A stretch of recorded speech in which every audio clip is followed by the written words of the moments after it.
2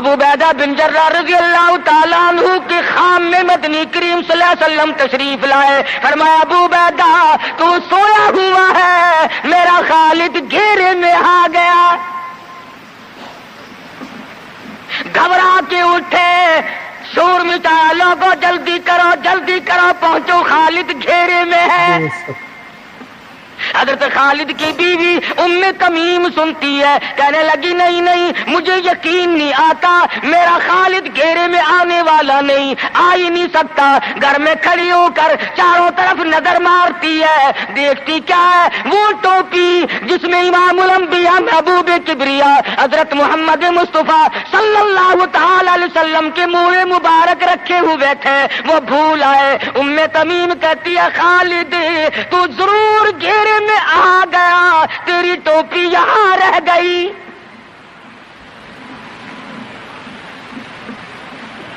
ام تمیم نے ٹوپی لے کر کے شور نہیں مچایا, کپڑے نہیں پھاڑے, چہرہ نہیں نوچا, ابو عبیدہ کے پاس نہیں آئی, بغل میں ٹوپی دبائی, برقع اوڑھا, گھوڑے پہ سوار ہوئی, تلوار لے کر گھوڑے کو سر پٹ چھوڑ دیا.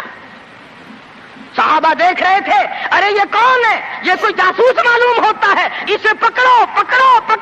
صحابہ نے گھوڑے دوڑائے, گھیرے میں لے لیا, پوچھا برقع پوش تو کون ہے, کہنے لگی نہ چھیڑو, خالد کی بیوی ام تمیم ہوں. تو کہاں چلی ہے, کہنے لگی میرا خالد گھیرے میں آ گیا, ٹوپی گھر پہ بھول گیا, وہ پہنچانے چلی ہوں, ہمیں دے دے ہم پہنچا دیں گے, تو عورت ذات ہے. کہنے لگی خالد کی جو قدر میں جانوں تم نہیں جانتے, جان دے دوں گی مگر ٹوپی کسی کو نہ دوں گی.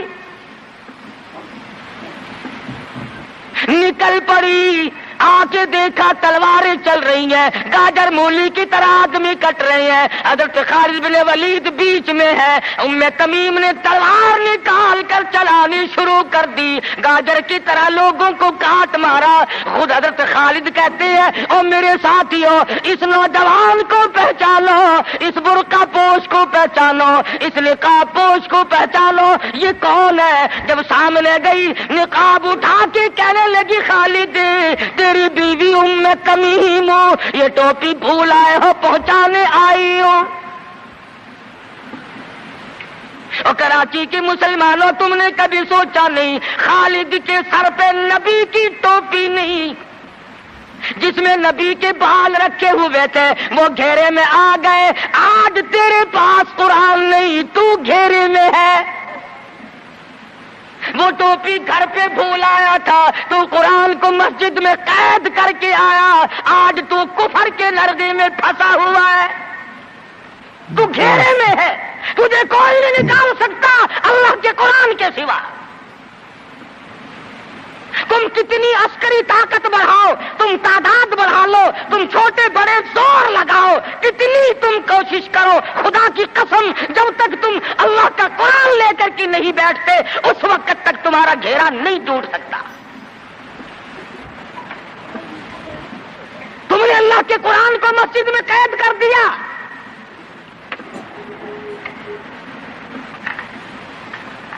نہ اس کو عوام صدر میں جگہ دی, نہ مارکیٹ میں جگہ دی, نہ محلے میں جگہ دی, نہ برادری میں جگہ دی, نہ خاندان میں کوئی جگہ دی. تمام کو اکٹھا کر لو گے, اللہ کے قرآن کو پوچھنے والا کوئی نہیں.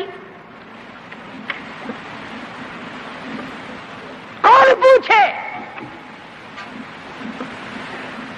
حضرت خالد تو صرف ٹوپی بھول کر آئے تھے, ہم نے قرآن ہی بھلا دیا, نبی کی سیرت کا آئینہ بھلا دیا. خدا کی قسم نبی نے امانت تمہارے سپرد کی ہے, میدان حشر برپا ہوگا اور اللہ کا پیغمبر کھڑا ہو کر تم سے مطالبہ کرے گا, لاؤ میری امانت کہاں ہے.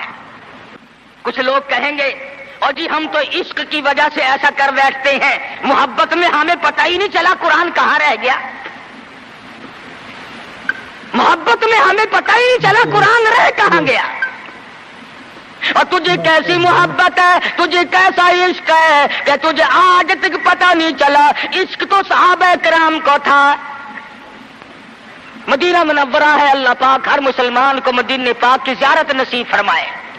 خدا کی قسم، مدینے کی ہوا میں جو خوشبو ہے تمہاری، وہ کستوری میں نہیں ہو سکتی، وہ مشک میں نہیں ہو سکتی، وہ عنبر میں نہیں ہو سکتی، وہ زعفران میں نہیں ہو سکتی۔ ارے مدینے کی ہوا میں جو خوشبو ہے، جو گنبد خضرا سے ٹکرا کر آتی ہے، اس ہوا میں خوشبو بھی نرالی ہے۔ اگر آپ کو یہ ویڈیو پسند آئی ہو تو لائک کریں اور ہمارے چینل کو سبسکرائب کریں۔